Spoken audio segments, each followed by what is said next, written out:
శ్రీకృష్ణ పరబ్రహ్మణే నమః.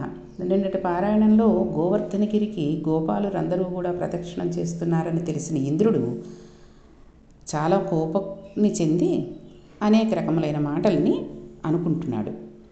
ఆయన వర్షానికి అధికారి.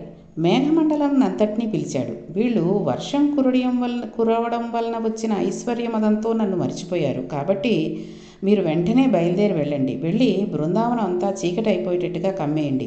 పిడుగులు కురిపించండి, మెరుపులు మెరిపించండి. ఆ దెబ్బలకి గోవులు చచ్చిపోవాలి, జనాలు చచ్చిపోవాలి. పిడుగుల దెబ్బలకి, మెరుపులు దెబ్బలకి ఎక్కడ వాళ్ళు అక్కడ పడిపోవాలి. అలా మెరవండి, అలా పిడుగులు వెయ్యండి. భూమికి ఆకాశానికి తేడా తెలియకూడదు. అంతంత వడగళ్ళు పడాలి. ఏనుగు తొండములంత లావు ధారలు పడిపోవాలి. భూమి అంతా జలంతో నిండిపోవాలి. ప్రాణులన్నీ అందులో కొట్టుకుపోవాలి. దానిని నేను చూసి సంతోషించాలి. నేను వజ్రాయుధాన్ని పట్టుకుని ఐరావతం ఎక్కి వెనకాతల వస్తాను. మీరు వెళ్ళండి అన్నాడు. చూసారా కోపం ఎంతటి పని చేయిస్తూ ఉంటుందో.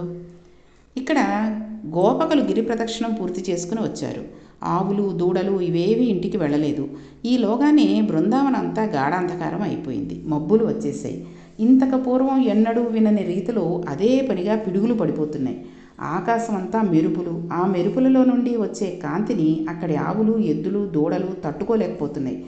అవి ఆ మెరుపుల కాంతిని చూడలేక, పిడుగుల ధ్వని వినలేక, నీటి వడగళ్ల దెబ్బలు తినలేక ఎక్కడవక్కడ కూలపడిపోయాయి. గోపకులందరికీ భగవంతుడి మీద అపారమైన నమ్మకం ఉంది. కష్టం వస్తే భగవంతుడిని వదిలివేయడం, సుఖం వస్తే భగవంతుడిని పట్టుకోవడం కాదు. భక్తి అనేది కష్టంలో సుఖంలో ఒకేలా ఉండాలి. ఈ భక్తి చాలామందిలో తక్కువగా ఉంటుంది. చూడండి, ఏదైనా ఒక కష్టం వచ్చిందనుకోండి, భగవంతుడి దగ్గరికి వెళ్ళి నేను ఆ రోజు ఇలా చేశాను, అంత దానం చేశాను, ఇంత పుణ్యం చేశాను, నీ హుండీలో ఇంత వేసుకున్నాను, అయినా నువ్వు నా మీద దయ చూపించట్లేదు, ఇలా చేసావు, అలా చేసావు, వాళ్ళకైతే వెంటనే రక్షించావు, నాకెందుకు ఇంత పని చేసావు అని ఏవేవో అనేస్తూ ఉంటారు. అదే ఒక సుఖం వచ్చింది, చక్కగా ఒక ఏదో పిల్లాడికి ఉద్యోగం వచ్చిందని ఒకసారి అంటారు. కానీ అదంతా కూడా ఆ పిల్లాడి గొప్పే అన్నట్టుగా నేను చెప్పించిన చదువు ఆ పిల్లాడి గొప్పతనం వల్లే వచ్చింది అనే భ్రాంతితోటే ఉంటారు తప్పితే ఈ సుఖాన్ని ఇచ్చింది కూడా భగవంతుడే అనే విషయాన్ని మర్చిపోతూ ఉంటారు. కాబట్టి భక్తి అనేది కష్టంలో సుఖంలో కూడా ఒకేలా ఉండగలగాలి. ఇప్పుడు గోపకులు, కృష్ణ, ఇంతకుముందు ఎప్పుడూ మేము ఇటువంటి వర్షం చూడలేదు, ఇటువంటి మెరుపులు చూడలేదు, పిడుగులను కూడా చూడలేదు. మాకు చాలా భయం వేస్తుంది. ఆవులు, ఎద్దులు, దూడలు ఇప్పటికే ఎన్నో మరణించాయి. కృష్ణ, నీవు రక్షించాలి. మిగిలిన ప్రాణులన్నీ మరణించకముందే కాపాడు అన్నారు. ఆవులు, దూడలు అన్నీ మరణావస్థలో కొట్టుకుంటున్నాయి. పరమాత్మ ఒక్క క్షణం కూడా ఆలోచించలేదు. కృష్ణుడు అక్కడ ఉన్న గోవర్ధన పర్వతాన్ని అవలీలగా అమాంతం పైకి ఎత్తి తన చిటికిన వేల మీద పట్టుకున్నాడు. చిరునవ్వు నవ్వుతూ ఏమీ కష్టపడకుండా ఒక పెద్ద గొడుగును పట్టినట్టు ఆ మహాశైలమును పట్టుకున్నాడు. ఆవులు, దూడలు, ఎద్దులు, గోపకాంతలు, గోపకులు, గోపాలరు అందరూ ఆ గోవర్ధనగిరి కిందకి వచ్చేశారు. కృష్ణుడు హాయిగా నవ్వుతూ ఆ గోవర్ధనగిరిని ఎత్తు పట్టుకున్నాడు. అందరూ దాని కింద నిలబడ్డారు. ఇవాళ వాళ్ళు అనుభవిస్తున్న ఆనందం ఏమిటో ఇంద్రుడికి ఏం తెలుస్తుంది? ఆయన పట్టుకున్న గోవర్ధనగిరి అనబడే గొడుగుకి సాక్షాత్తు శ్రీమన్నారాయణుడు చిటికిన వేలు కర్ర. ఆయన భుజపు మోపురమే దానికి ఉన్న వంపు తిరిగిన మూపు. దానికి అన్ని వైపుల నుండి జాలువారుతున్న నీటి ధారలే ముత్యములతో కట్టిన అలంకారములు. దాని కింద నిలబడి మమ్మల్ని ఇంద్రుడు ఏం చేస్తాడని నవ్వుతున్న గోపకాంతల నూడలోంచి వస్తున్న కాంతులు, అక్కడ పట్టిన రత్నదీపాలు, రత్న నీరాజనాలు. ఇంతమంది ఆనందంగా ఆవులు, దూడలు, గోపబాలురు, గోపకాంతలు చలివేస్తుంటే హాయిగా కృష్ణుడికి దగ్గర ఆయన పాదాల దగ్గర నిలబడితే ఆయన వారిని 7 రాత్రులు 7 పగళ్ళు 7 ఏళ్ల వయస్సులు తన చూపులతో పోషించాడు. కృష్ణుడు గోవర్ధన పర్వతాన్ని పట్టుకుని అలా నిలబడితే కొంతమంది పర్వతం కిందకి రావడానికి భయపడ్డారు. అప్పుడు కృష్ణుడు అన్నాడు, వీడు చిన్నపిల్లవాడు, పెద్ద గోవర్ధనగిరిని పట్టుకున్నాడు. ఏమో తొందరపడి కిందకు వెడితే కొండను పిల్లవాడు వదిలేస్తే ప్రమాదం వస్తుందేమోనని బయట నిలబడతారేమో. బంధువులారా, నన్ను నమ్మండి, అలా బెంగ పెట్టుకోకండి. ఈ సమస్త బ్రహ్మాండములు వచ్చి ఈ గోవర్ధనగిరి మీద పడిపోయినా సరే ఈ కొండ కదలదు. మీకు రక్ష నేను చెబుతున్నాను, వచ్చి ఈ కొండ క్రింద చేరండి, మిమ్మల్ని నేను రక్షిస్తాను అన్నాడు. ఈ శ్లోకం చాలా బాగుంటుంది. పిల్లలకి నేర్పిస్తూ ఉంటే కూడా ఇలాంటివి భగవద్గీతలోనూ భాగవతంలోనూ చాలామంది మహాభారతంలోనూ కొన్ని శ్లోకాలు చిన్న చిన్నవి పిల్లలకి చిన్నప్పటి నుంచి నేర్పిస్తూ ఉంటే చాలా చాలా అందంగా ఉంటుంది. వాళ్ళకి కూడా కొంత తెలుస్తూ ఉంటుంది. కాబట్టి కృష్ణుడు ఇలా అనేసరికి అందరూ వచ్చి కొండ కింద చేరారు. వారి మీద వర్షపు చుక్క పడలేదు, ఒక్క ఆవు తడవలేదు. హాయిగా పడుకున్నాయి, తిన్నాయి. గోపాలు వంట చేసుకోలేదు. అలా 7 రోజులు వంట చేయనవసరం లేకుండా గడిచిపోయాయి. వారినందరినీ ఆయన ఆ 7 రోజులు మీనాక్షి తత్వంతో పోషించాడు. చేప పిల్లలను చేప తన దృష్టితో ఎలా పోషిస్తుందో అలా 7 రాత్రులు 7 పగళ్ళు. అసలు అందరికీ కూడా 7 రాత్రులు 7 పగళ్లే కదండి. వారానికి ఉండేవి 7 రోజులే, 8వ రోజు ఉండదు. కాబట్టి 7 రాత్రులు 7 పగళ్ళు వారందరినీ తన చూపులతో పరమాత్మ పోషించాడు.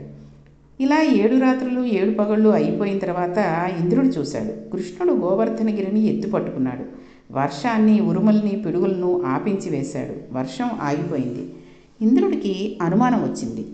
ఇంత చిన్న పిల్లవాడమేమిటి, గోవర్ధనగిరి ఎత్తడమేమిటి, దానిని 7 రాత్రులు 7 పగళ్ళు పట్టుకుని ఉండడమేమిటి, వీళ్ళందరూ వెళ్ళి దాని కింద చేరడం ఏమిటి, ఇది నిజమా లేకపోతే ఆ పిల్లవాడి రూపంలో పరబ్రహ్మం ఉన్నాడా అని అనుమానించాడు. ఇప్పుడు తన పదవి ఎగిరిపోతుంది అని భయపడ్డాడు. ఇంద్రుడికి ఇదో భయం. ఎవరు ఏదైనా యాగం చేసినా, తపస్సు చేసినా తన పదవి గురించే చేస్తున్నారేమో అని భయపడిపోతూ ఉంటాడు. అలా అనుకుని ఆయన గోవర్ధనగిరి దగ్గరికి వచ్చాడు. చూసేసరికి ఒక్కసారి మహానుభావుడైన పరమాత్మ దర్శనం ఇచ్చాడు. దర్శనం ఇచ్చేసరికి ఇంద్రుడు, నన్ను కన్న తండ్రి పరబ్రహ్మమా, పొరపాటు అయిపోయింది మహానుభావ, సమస్త బ్రహ్మాండములను సృష్టించి నిర్వహించి లయం చేసే నీవు నాకు అధికారం ఇస్తే ఆ అధికారంతో నేను వర్షం కురిపిస్తున్నానని మరిచిపోయినా అంతటి వాడిని నేను అనుకున్నాను. అహంకారమునకు పోయాను. నా అహంకారం తీసివేయడానికి గోవర్ధనోద్ధరణం చేశావని గుర్తించలేకపోయాను. ఈశ్వర క్షమించు. నా వంటి వెర్రివారిని శ్రీవల్లభ నీవు శాస్తి చేసితివేవి. గావరము మాని పెద్దల త్రోవల జరుగుదురు, బుద్ధితోడుత నీసా అని శ్రీవల్లభ మదమెక్కి బెరుగుతూ ఉన్న నాలాంటి వాళ్ళని, నా అంత గొప్పవాడు లేడు అనుకున్న నాలాంటి వాళ్ళకి నువ్వు శాస్తి చేస్తే నాకు తెలిసి వచ్చింది. ఇప్పుడు నా కండకావరం తగ్గిపోయింది. ఇప్పుడు నేను విభూతులతో కలిసి తిరుగుతాను.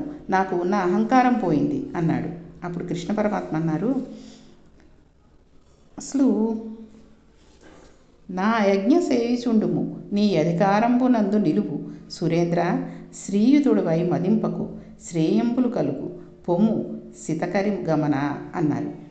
ఈశ్వరుడిని నమ్మిన వాడికి ఉండే గొప్ప గుణం అయ్యా రక్షించు అనగానే వాళ్ళు వెంటనే రక్షణ చేస్తారు. ఈశ్వర అజ్ఞానమును మన్నించు అని మనం ప్రార్థన చేస్తాం. మనం ఏం చేసినా శరణగతితో పూర్తి చేస్తాం. అలా అజ్ఞానిన మయా దోషాన్ అశేషాన్ నిహితాన్ హరే క్షమస్తత్వం శేషశైల శిఖామణే అంటూ ఉంటాం పూజలు. అలా అనకపోతే శరణం తరణేందు శేఖర శరణం మే గిరిరాజ కన్యక శరణం పునరేవ తావుభౌ శరణం నాణ్యదూపై మీ దైవతం అలా అని కూడా అంటాం. ఇలా అని శరణాగతి చెప్పి పూర్తి చేస్తాం. అలా ఎవరమైతే శరణాగతి మనఃపూర్వకంగా మనం చేయగలుగుతామో అప్పుడే ఈశ్వరుడు మనల్ని మన్నిస్తాడు. అంతేగాని మనం ఏదో చేసేసాం, ఒక దండం పెట్టేసుకుంటే, ఓ అష్టోత్తరం చదివేసుకుంటే పరమాత్మ సంతోషిచ్చేస్తాడులే అంటే అది తప్పు. మనం తప్పు చేశామని మనకు తెలిసినా తెలియక తప్పు చేయడం కూడా తప్పే. అది కూడా పాపంలో ఆయన మన ఖాతాలో వేసేస్తాడు. కానీ తెలిసి చేసినప్పుడు మహానుభావ ఇలా తెలిసి నేను ఒక తప్పు చేశాను, దానిని మన్నించు అని మనం దేవుడి గదిలో ఎవరికీ తెలియకుండా రహస్యంగా ఆయనతో మన మనసులోనే అనుకుని చెప్పినా కూడా సంతోషిస్తాడు. కాబట్టి ఎప్పుడైతే ఈ మాట చెప్పాడో ఇంద్రుడు, సరే నీ తప్పును నీవు అంగీకరించావు కాబట్టి నీవు ఇంద్ర పదవిలోనే ఉండు, కానీ అంతటి వాడిని నేను అని అహంకరించకు. నీ పైన ఉన్నవాడు, నీ యందు అంతర్యామిగా ఉన్నవాడు నీకు అధికారం ఇస్తే నీవు వర్షం కురిపించావు తప్ప నీ అంత నీకుగా ఈ అధికారం లేదు. నేను ఇచ్చాను కాబట్టి నీవు దానిని పొందగలిగావు అని జ్ఞాపకం పెట్టుకో అన్నాడు. మనం కూడా ఏది అనుభవించినా అది భగవంతుడు మనకు ప్రసాదించిందని అనుకుని భావించాలి. భగవద్గీతలో స్వామి, నీవు ఏది చేసినా, ఏది తినినా, ఏ తపస్సు చేసినా దానిని నాకు ధారపోయి, నీవు చేస్తున్నది నీవు చేసినది కాదు, నీలో శక్తిరూపుడినై ఉండి నేను చేయించాను అన్నారు. అందుకే ఏ పని చేస్తున్నా మనం ముందు భగవంతుడికి దండం పెట్టుకుని మొదలు పెట్టాలి. ఆఖరికి భోజనం టిఫిను చేస్తున్నా చూడండి, మొట్ట తీసుకుని కళ్ళకద్దుకుని పరమాత్మ నీ దయవల్ల ఈరోజు భోజనం చేయగలుగుతున్నాను అనుకుని చేశామనుకోండి, ఆయన ఎంతో సంతోషిస్తూ ఉంటాడు. ప్రతి పనికి స్వామిని మనం తలుచుకుని చేసుకుంటూ ఉండాలి. ఎందుకంటే చూడండి, అసలు ఏదైనా పుస్తకం, ఒక శుభకార్యానికి కావాల్సిన వస్తువులు రాయాలన్నా ఓంకారం రాసి ఓ నమ శివాయనో సాయినాథాయ నమో ఏదో ఒకటి రాసి మొదలెడుతూ ఉంటాం. అలాగా ప్రతి పనిని ఆయన్ని తలుచుకుని మనం చేసామనుకోండి, తప్పకుండా ఆ పనిని దివ్యంగా శుభంగా జరిగేటట్టుగా స్వామి అనుగ్రహిస్తారు. ఈ విధంగా కృష్ణ పరమాత్మ గోవర్ధన పర్వతాన్ని 7 పగళ్ళు 7 రాత్రులు మోస్తే ఒక ఆశ్చర్యకరమైన సంఘటన జరిగింది. కామధేనువు స్వర్గలోకం నుండి పరుగున వచ్చి, ఈశ్వర, నోరు ఉన్న మనుష్యులు కష్టం వస్తే ఎక్కడైనా దాక్కుంటారు, ఎక్కడికి వెళ్ళినా వాళ్ళకి రక్షణ పొందుతారు. కానీ మా ఆవులు, ఎద్దులు, దూడలు నోరు లేని జీవాలు, వాటిని బయట కట్టేస్తారు. కానీ నీవు జగద్భర్తవు, జగన్నాథుడువు, విశ్వేశ్వరుడు, మా కష్టం నీకు తెలుసు. అందుకని ఈవేళ గోవులను కాపాడవు, మా వాళ్ళందరూ మరణించకుండా కాపాడవు. కాబట్టి ఆవులను కాపాడిన మహాత్ముడువు కనుక, గోవులను కాపాడిన వాడివి కనుక నిన్ను గోవిందా అని పిలుస్తూ నీకు నమస్కారం చేస్తున్నాను అంది. కామధేనువు తన పాలు తాను వర్షించి బంగారు కరసములలోకి పట్టింది. ఐరావతము పరుగున వెళ్ళి ఆకాశగంగలో ఉన్న నీళ్లను బంగారు కరసములలో ఉంచి పట్టుకు వచ్చింది. ఇంద్రుని తల్లి అయిన అదితి, నా కొడుకైన ఇంద్రుడు ఒకనాడు రాజ్యం పోగొట్టుకుంటే మహానుభావుడు వామనమూర్తి అయి వచ్చి చేయి చాపి బలిచక్రవర్తిని దానమడిగి రాజ్యంను తిరిగి తెచ్చి నా కొడుక్కి ఇచ్చాడు. ఇవాళ నా కొడుకు కట్టు తప్పి అహంకరిస్తే వాడు చేసిన తప్పిదాన్ని మన్నించి మరల సింహాసమునందు కూర్చోబెట్టాడు అని ఇంద్ర, వెళ్ళి బుద్ధి తెచ్చుకుని మహానుభావునికి అభిషేకం చేయి అని ఇంద్రుడికి చెప్పింది. ఐరావతము ఆకాశగంగను తీసుకువచ్చి సంతోషపడిపోతూ 7 సంవత్సరముల పిల్లవాడికి అభిషేకం చేసింది. కామధేను ఇచ్చిన ఆవు పాలతో దేవేంద్రుడు స్వహస్తములతో కలశములతో కృష్ణుడికి అభిషేకం చేశాడు.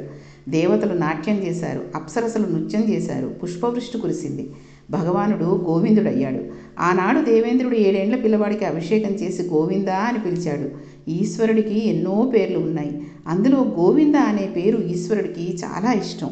ఆనాడు ఆ గోవర్ధనగిరిని 7 రాత్రులు 7 పగళ్ళు మోసి గెలుచుకున్న పేరు ఆ పేరు.